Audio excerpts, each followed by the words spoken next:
नमस्कार मित्रांनो. पहिल्या 3 टप्प्याचं मतदान संपलंय. आता चौथ्या टप्प्यातील प्रचार तोफा पण थंडावल्यात. पण या चौथ्या टप्प्यात कसलेल्या राजकारण्यांची परीक्षा होणार हे मात्र नक्की. या चौथ्या टप्प्यात 11 मतदारसंघात मतदान होणार आहे.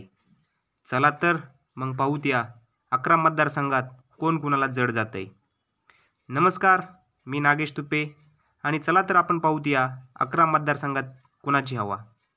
आपला पहिला मतदारसंघ आहे पुणे. येथून भाजपचे मुरलीधर मोहोळ तर काँग्रेसचे विद्यमान आमदार रवींद्र धंगेकर हे लढत आहेत. सुरुवातीला भाजप पुढे होते, मात्र काय म्हणता पुणेकर निवडून येणार धंगेकर हा स्लोगन वापरून काँग्रेसने पण रेसमध्ये उतरले आहे. येथे 29 एप्रिलला मोदी तर 3 मेला राहुल गांधींनी सभा गाजवली. त्यामुळे इथली लढत काटेकी टक्कर मानली जात आहे. दुसरा मतदारसंघ म्हणजे शिरूर. येथे राष्ट्रवादीचे आढळराव पाटील तर राष्ट्रवादीचेच शरद पवार गटाचे अमोल कोल्हे हे लढत आहेत. अमोल कोल्हे व अजित पवार यांच्यात रंगलेला कलगीतुरा येथे जोराने पाहायला मिळत आहे. आता तर अजित पवार येथे तर थुकूनच आहेत. त्यामुळे ही लढत कोल्हेंना जड जाणार हे मात्र नक्की. आपला तिसरा मतदारसंघ म्हणजे नगर.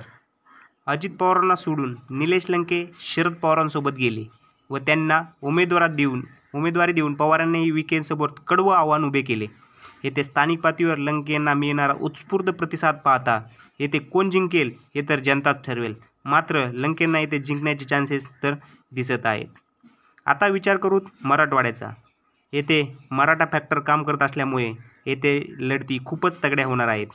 जालना, बीड, छत्रपती संभाजीनगर यामध्ये तगडे उमेदवारांना पराभवास सामोरे जाऊ लागू शकतं. बीडमध्ये तर पंकजा मुंडेंना विजय हा निसटता मिळू शकते असे तेथील स्थानिक जनतेने व्यक्त केले आहे. दानवेंसाठी पण ही लढत सोपी नाही. तिकडे उत्तर महाराष्ट्रामध्ये तर तुल्यबळ लढती आहेत. यामध्ये रावेर, नंदुरबार, जळगाव यांचा समावेश होतो. रावेरमधून तर रक्षा खडसेंना श्रीराम पाटील जड जात आहेत. जळगावला उन्मेष पाटील यांच्या बंडखोरीमुळे स्मिता वाघ यांना कसरत करावी लागणार हे मात्र नक्की. तुम्हाला काय वाटतं, या 11 मतदारसंघात कोण जिंकणार? कमेंटमध्ये आम्हाला नक्की कळवा आणि आमच्या चॅनलला नक्की सबस्क्राईब करा.